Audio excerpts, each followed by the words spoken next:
राधे राधे, जय श्री कृष्ण। मैं हूँ ज्योतिषाचार्य जया सिंह और आप हैं अपनी वैदिक विज्ञान की ज्योतिष की पाठशाला में। और आज हम चर्चा कर रहे हैं धनु राशि पर। धनु राशि को कैसे समझना है शास्त्रीय आधार पर और उसको प्रैक्टिकली कैसे समझें, इसको लेकर के मैं आई हूँ। संक्षिप्त में आपको बताऊंगी। तो सबसे पहले समझते हैं कि क्या दिया गया है शास्त्रीय आधार पर। तो शास्त्रों में बृहद पराशर होरा शास्त्र के अनुसार मैं बता रही हूँ यहाँ पर। तो धनु राशि किसे कहते हैं, सबसे पहले ये समझते हैं। धनु राशि इंग्लिश में सैगिटेरियस हो गई, जिसमें 9 नंबर जहां फर्स्ट हाउस में लिखा होता है उसको धनु लगन कहेंगे।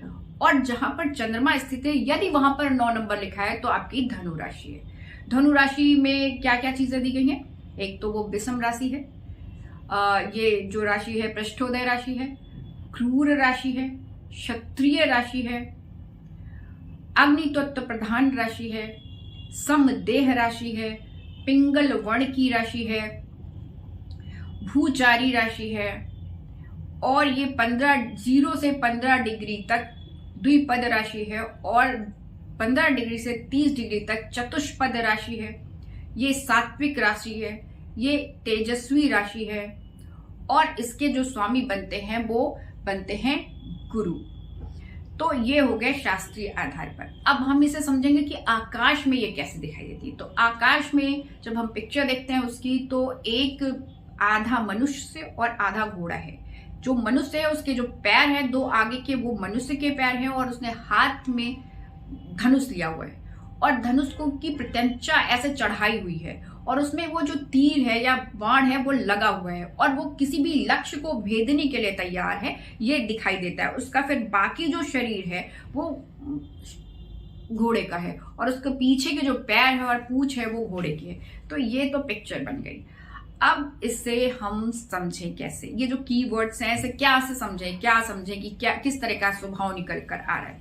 तो यहाँ पर सबसे पहले ये इंपॉर्टेंट चीजें कि विषम राशि है, क्रूर राशि है, पृष्ठोदय राशि है, क्षत्रिय राशि है, अग्नि तत्व राशि है। तो कहीं पे भी इमोशन पॉइंट्स नहीं आ रहे हैं, तो इमोशनल तो ये व्यक्ति नहीं है और क्षत्रिय स्वभाव है, तो यानी कि अग्नि तत्व प्रधान है। तो ऐसे व्यक्ति थोड़े से पतले होते हैं, थिन होते हैं और अग्नि तत्व प्रधान होने की वजह से कर्म करने की जो क्षमता होती है वो अद्वितीय होती है। काम में लगे रहते हैं, अनवरत काम करते रहते हैं, कार्य करते रहते हैं, चाहे वो मानसिक हो, सामाजिक हो, आर्थिक हो, मनोवैज्ञानिक हो और चाहे आध्यात्मिक हो, ये किसी ना किसी कार्य में लगे रहते हैं। और उसके बाद पृष्ठोदय राशि है, तो यानी कि ये इनिशिएटिव भी नहीं लेते, जो चीज समाज में चल रही है वो चलने देते हैं, अपना उसमें कोई पंगा नहीं लेते बीच में। तो लीडरशिप के लिए ये बहुत ज्यादा नहीं उतावले रहते हैं कि हम चलकर आगे चल करके हम झंडा गाड़े और ये करें, ऐसे नहीं रहते हैं। पर इनके जो स्वामी होते हैं वो गुरु होते हैं, तो वो ध्यान में रखना है कि बौद्धिक स्तर पर बहुत ज्यादा स्ट्रांग होते हैं। अब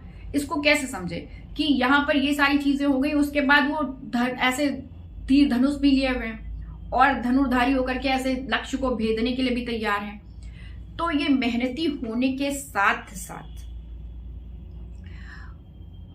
ये जो राशि है वो 9 नंबर की राशि है। तो ये भाग्य की राशि है, ये न्याय की राशि है, ये धर्म की राशि है। तो ऐसे जातक ज्यादातर अपने उच्च स्तरीय जीवन से पृथ्वी लोक पर आए होते हैं, यानी कि स्वर्ग लोक से पृथ्वी पर आए हुए होते हैं और इनका कुछ ना कुछ लक्ष्य निर्धारित होता है पूर्व, जिससे ये लेकर के पैदा होते हैं और उस लक्ष्य की तरफ या तो ये स्वयं प्रेरणा से पहुंचते हैं या फिर इनके माता पिता के द्वारा या फिर इनके गुरु के द्वारा ये अपने लक्ष्य की तरफ केंद्रित होकर के कार्य करते हैं। और बिना जो लक्ष्य इन्होंने निर्धारित कर लिया अपने जीवन में, उस लक्ष्य को पूर्ण किए बगैर वापस नहीं आते। अपने लक्ष्य की तरफ भेदना इनका स्वभाव है, इनका पूरा जीवन इसी में जाता है कि किसी भी प्रकार से उस लक्ष्य को पाना ही उनका एकमात्र जीवन का उद्देश्य होता है।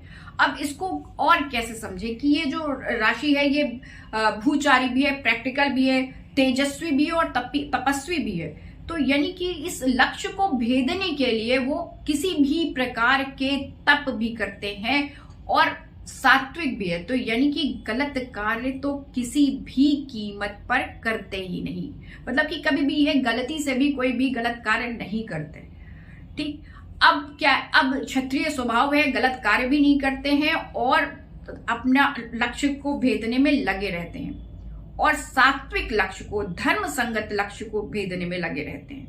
अब ऐसी परिस्थिति में यदि गुरु भी उनका स्वामी है तो ऐसी परिस्थिति में ये लीडरशिप क्वालिटी, पृष्ठोदय होने की वजह से इनिशिएटिव नहीं ले रहे हैं, पर जब इनके ऊपर कोई अटैक होता है, किसी प्रकार की विपत्ति होती है, या फिर किसी समाज में या जिस जगह पे ये रह रहे होते हैं वहां पर किसी इस तरह के अनैतिक कार्य होने लगते हैं, तो किसी भी कीमत पर बर्दाश्त भी नहीं करते हैं। तो पृष्ठोदय राशि है तो इनिशिएटिव नहीं लेते हैं, पर किसी भी कीमत पर गलत चीज एक्सेप्ट भी नहीं करते। ऐसी परिस्थिति में क्या होता है कि अंततः गत्वा वो लीडरशिप में आ ही जाते हैं या फिर स्पिरिचुअल साधक बन जाते हैं और समाज को, दुनिया को रास्ता दिखाते हैं। ज्यादातर ऐसा पाया गया। अब इसको और कैसे समझें, जैसे कि ऐसे समझ लें जैसे हमारे जो विवेकानंद जी, उनका धनु लगन है और वो 18वीं शताब्दी में वहां पर 1897 ईस्वी में वो शिकागो में जाकर के अपना भाषण देते हैं और अपने लक्ष्य को प्राप्त करते वहां पर झंडा गाड़ कर आते हैं, सनातन धर्म का उस समय, जिसको आज तक कोई बीट नहीं कर पाया है। यही नहीं, हमारे जो नेतन्याहू जी हैं, इजराइल के प्रेसिडेंट इस समय के, वो धनु लगन के। अब उन्होंने कहीं छेड़छाड़ नहीं की है, कोई किसी भी तरीके की किसी भी अमानवीय घटना उनकी तरफ से नहीं घटी है, पर जब उनके ऊपर, उनके देश के ऊपर अटैक होता है तो वो फिर किसी भी कीमत पर समझौता नहीं करते। फिर वो चाहे अमेरिका उतारा है या फिर रसिया उतारा है या फिर कोई भी आ जाए, जो गलत है वो गलत है, फिर वो पीछे पलटते नहीं है। वो अपना जो लक्ष्य है, जो उन्होंने सोच रखा है कि हमको इस लक्ष्य तक तो लेकर जाना है जिससे कि हमारे देशवासी सुरक्षित रहे, उस समय तक वो उस स्थिति में धनुष और तीर को, कमान को चढ़ा करके खड़े रहेंगे। तो ये है इनकी क्वालिटी। अब क्या ये हमेशा ही ऐसा होता है? ज्यादातर ऐसे लोग सात्विक होते हैं तो धर्म से रिलेटेड कार्य करते हैं। जैसे कि आरएसएस के जो प्रमुख थे, सबसे पहले जिन्होंने आरएसएस को शुरू किया है, हेडगेवार जी, उनकी भी कुंडली में धनु लगन की कुंडली है। इसके अलावा बहुत सारे जो सात्विक या जो हमारे समाज में छोटे छोटे जगह पे, वो सारे छोटे कोई नहीं होते, पर वो समाज को मार्गदर्शन कर रहे होते हैं, वो ज्यादातर धनु राशि के लग्न वाले या धनु राशि वाले लोग होते हैं। अब इसमें प्रश्न उठता है, क्या सारे लोग ऐसे होते हैं? देखिए क्या होता है कि बहुत सारी चीजें होती हैं जिसमें उसमें नक्षत्र का भी योग आएगा, उसमें राशि का भी योग आएगा, लगन का भी योग आएगा और सूर्य का भी योग आएगा, बाकी ग्रहों का भी। अगर ये पीड़ित होगा तो क्या रिजल्ट आएगा?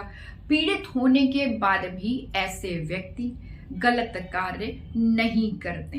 हाँ, बस ये हो सकता है कि वो अकर्मण्य हो जाए, वो अपने आप को समाज से अलग कर ले या उनसे दूरी मेंटेन कर ले, ये संभावना हो सकती है।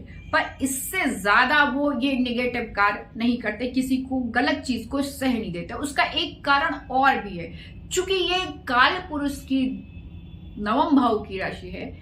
अगर ये गलत कार्य मन में सोच भी लेते हैं किसी के लिए, तो उस जो सामने वाले का जितना बुरा ये करने की सोच रहे हैं या कर रहे हैं, उससे ज्यादा इनका बुरा होता है। तो ये चीज ये इन्हें जब होश संभालते हैं तभी से इन्हें पता चल जाता है कि ये जो कर्म है ये वापस फिर हमारे पास लौट कर आएगा और साथ में उसके लौटने के साथ साथ उसका जो स्वरूप होगा कर्म का, वो और बढ़ जाएगा। तो ऐसे लोगों को शुरुआत से, बचपन से ही ये चीज का सामना करना पड़ता है। तो ये लोग बड़े सतर्क होते हैं इस मामले में।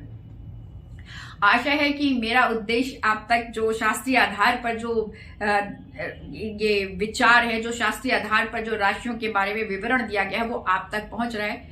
और मेरी उम्मीद है कि आप लोग इस पे सहमत होंगे, और अगर आप सहमत हैं तो सब्सक्राइब करें और इससे हमारे चैनल को आगे बढ़ाएं। राधे राधे, जय श्री कृष्ण।